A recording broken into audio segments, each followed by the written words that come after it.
Jasmine Gabri Big Boss season 6-ലെ romantic couples. ഇങ്ങനെയാണ് ഈ അടുത്ത ദിവസം വരെയും ഇവർ രണ്ടുപേരെ പ്രേക്ഷകർ കണ്ടിരുന്നത്. രാത്രി സമയത്തുള്ള ഒരുമിച്ചുള്ള സംസാരവും അതുപോലെ കെട്ടിപ്പിടിക്കലും സമാധാനിപ്പിക്കലും ഒക്കെയായി ഒരു ലവ് ട്രാക്കിൽ തന്നെയാണ് രണ്ടുപേരും പോയിരുന്നത്. കാണുന്ന ഏതൊരാൾക്കും ഇവർ തമ്മിൽ റിലേഷൻഷിപ്പിലാണെന്ന് തോന്നിപ്പിക്കുന്ന വിധത്തിലാണ് രണ്ടുപേരുടെയും പെരുമാറ്റം ഉണ്ടായിരുന്നത്. എന്നാൽ ഇപ്പോൾ സംഗതി അങ്ങനെയല്ല. ജാസ്മിൻ ഇരുവർക്കുമിടയിലെ റിലേഷൻ എന്താണെന്ന് വ്യക്തമാക്കി രംഗത്തെത്തിയിരിക്കുകയാണ്. കഴിഞ്ഞ ദിവസം ശരണ്യ ആനന്ദ് ജാസ്മിനോടും ഗബ്രിയോടും സംഭവവുമായി ബന്ധപ്പെട്ട് സംസാരിക്കുന്നതിനിടയിലാണ് പ്രണയം ചീട്ടുകൊട്ടാരം പോലെ തകർന്നടിഞ്ഞത്. ലവ് ട്രാക്ക് ആണെങ്കിൽ പ്രേക്ഷകർ ഇതെല്ലാം കാണുന്നുണ്ടെന്നും അതല്ല ഫ്രണ്ട്ഷിപ്പ് ആണെങ്കിൽ അവരതിനെ അംഗീകരിക്കുമെന്നും ബിഗ് ബോസ് വീടിനുള്ളിൽ സൗഹൃദത്തിനും പ്രണയിക്കാനുമുള്ള സ്പേസ് ഉണ്ടെന്നും വളരെ ക്ലോസ് ആയ ഫ്രണ്ട്ഷിപ്പ് ഉണ്ടെന്നും അതുപോലെയാണെങ്കിൽ പ്രേക്ഷകർ സ്വീകരിക്കുമെന്നൊക്കെയാണ് ശരണ്യ ഇരുവരോടും പറഞ്ഞത്. തൊട്ടു പിന്നാലെ തന്നെ ഗബ്രി മറുപടി നൽകി. ലവ് ആണെങ്കിൽ തനിക്ക് ജാസ്മിന്റെ കയ്യിൽ പിടിക്കാൻ പോലും ധൈര്യം ഉണ്ടാവില്ലെന്നായിരുന്നു ഗബ്രിയുടെ പ്രതികരണം. ജാസ്മിന്റെ മറുപടിയാണ് അതിലും രസം.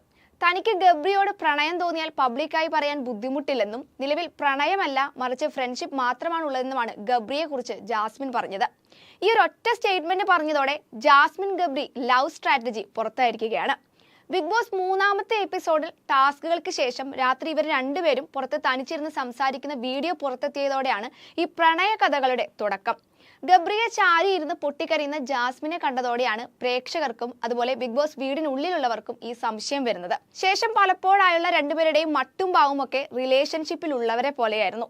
ഏറ്റവും കംഫർട്ടായ വ്യക്തി ഗബ്രിയാണെന്നും അതുപോലെ ഗബ്രി പോയി കഴിഞ്ഞാൽ ആലോചിക്കാൻ പോലും പറ്റുന്നില്ലെന്ന ജാസ്മിന്റെ ഡയലോഗുകൾ കൃത്യമായി പ്രണയമുണ്ടെന്ന് ഉറപ്പിക്കുന്ന വിധത്തിലുള്ളതായിരുന്നു.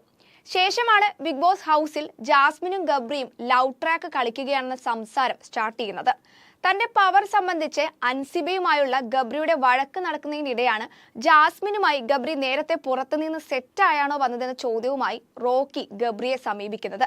എന്നാൽ ഈ സ്റ്റേറ്റ്മെന്റിനോട് ഗബ്രി കാര്യമായ മറുപടി നൽകാതെ ഒഴിഞ്ഞു മാറുകയായിരുന്നു. ശേഷം ഗബ്രിയെ ബിഗ് ബോസ് ഓഡിഷന് കണ്ട് ജാസ്മിൻ മിണ്ടിയെന്നും അതുപോലെ ജാസ്മിന്റെ സ്വഭാവപ്രകാരം അതുപോലെ ചെയ്യുമെന്നുകൂടി റോക്കി പറഞ്ഞതോടെ വീടിനുള്ളിൽ വഴക്കിന്റെ അയ്യര് കളിയായിരുന്നു. പ്രധാനമായും റോക്കി സ്വഭാവഹത്യ ചെയ്തു എന്നായിരുന്നു സംഭവത്തിന് പിന്നാലെ ജാസ്മിൻ ഉന്നയിച്ച പ്രധാന ആരോപണം. ശേഷമുള്ള ലവ് ട്രാക്ക് കളിക്കാൻ അറിയാമെന്ന ജാസ്മിന്റെ തുറന്നു പറച്ചിലും കൂടി ആയപ്പോൾ പ്രേക്ഷകരും വീടിനുള്ളിലുള്ളവരും ഏതാണ്ട് ഉറപ്പിച്ച മട്ടായിരുന്നു. അതോടുകൂടി വീട്ടിലെ മറ്റംഗങ്ങൾക്കും ഉൾപ്പെടെ ഇതേ സംശയം ഉടലെടുത്തു.